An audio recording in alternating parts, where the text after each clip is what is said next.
The NFL drafts many players each season, but there are only a few that get people talking.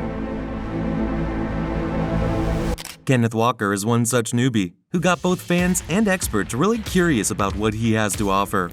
Despite coming from a humble background, this kid recently made it to the big leagues, and let's just say his show has just begun. Early life, high school, college. Walker was born in Arlington, Tennessee on October 20th, 2000. He was clearly interested in his future career from the very beginning and played football for the Arlington High School team. Here, he gave everyone a glimpse into what's to come by rushing for 3,485 yards and 41 touchdowns. But a health scare was about to potentially jeopardize Walker's entire future. He went to the doctor just before entering his senior year at Arlington when he was told that he had a blood clot in his lung.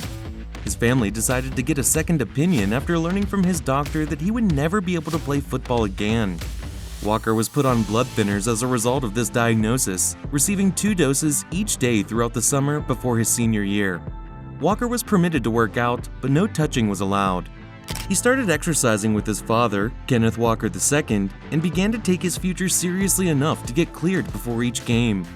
Once done with high school, he made a commitment to play football at Wake Forest University. Once we got everything straightened out, it was even better because he worked out with me the whole time. Now, it was at Wake Forest where he truly began to take football seriously. The Arlington, Tennessee native signed with the Demon Deacons as soon as he got to college, and he basically played any position they required him for. That's right, his natural talent shone no matter where he was placed. Walker scored the longest touchdown in Wake Forest history in his second game as a freshman when he ran 96 yards on a handoff from his own 4-yard line.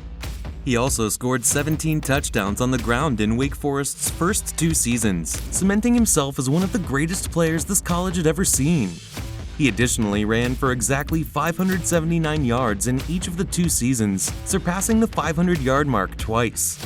But things aren't as great as they seemed on the surface.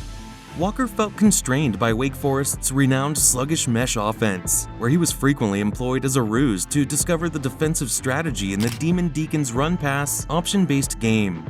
Walker only appeared in 1 game for Wake Forest between September and December as a result of the COVID-19 pandemic of 2020. He then entered the transfer portal at the end of the season and received 1 Power 5 offer from Michigan State. Walker finally chose to transfer to Michigan State University following the 2020 season, and this was definitely the right decision for him.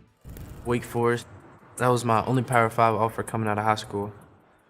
I feel like the offense, when I was at Wake, it wasn't fit for me, so I ended up entering the transfer portal. As we'll see later, he played with much more ease. In his first season at Michigan State, he was named as the starter. He carried for 264 yards and 4 touchdowns in his Spartans debut. His 4 touchdowns matched Michigan State's total for the 2020 season, and they were the team's first rushing score since the 2019 season. For the NCAA season of 2021, Walker III received the Doak Walker and Walter Camp Player of the Year award, which was obviously a great honor at such a young age. After the season, he declared for the 2022 NFL Draft and said he will forgo his senior year. Pretty risky decision on Walker's part, right? Did it end up being worthwhile? Keep watching to find out. If you're enjoying the video so far, go ahead and smash those like and subscribe buttons. Professional career. Wondering if the kid got selected or not? Well, of course he did. Walker was selected with the 41st overall pick in the 2nd round of the 2022 NFL Draft as a member of the Seattle Seahawks. Here's a funny story. When Walker was selected for the draft, the Seahawks actually struggled to get in touch with him to let him know about the big news. Before finally getting in touch with the Seahawks on draft night, Walker missed a few of their calls. That's right. He was basically ignoring the call of his dreams. He later explained in an interview how he always has his phone on Do Not Disturb mode, and so he missed 4 calls from the big boys. When he checked his phone, he panicked and called them back.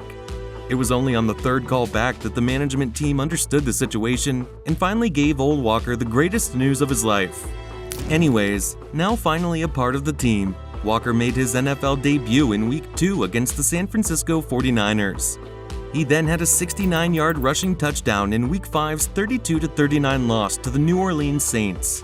After Rashad Penny was placed on injured reserve, he was designated the Seattle Seahawks starting running back. Walker was named the NFL's Offensive Rookie of the Month for October on November 3, 2022, cementing him as one of the standout newbies for this season.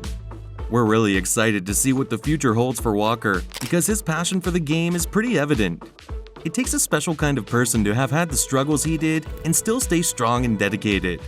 And that wraps up today's video. What are your predictions for Walker's future in the NFL? Sound off in the comments down below. Don't forget to leave a huge thumbs up before you go. Thanks for watching. See you next time.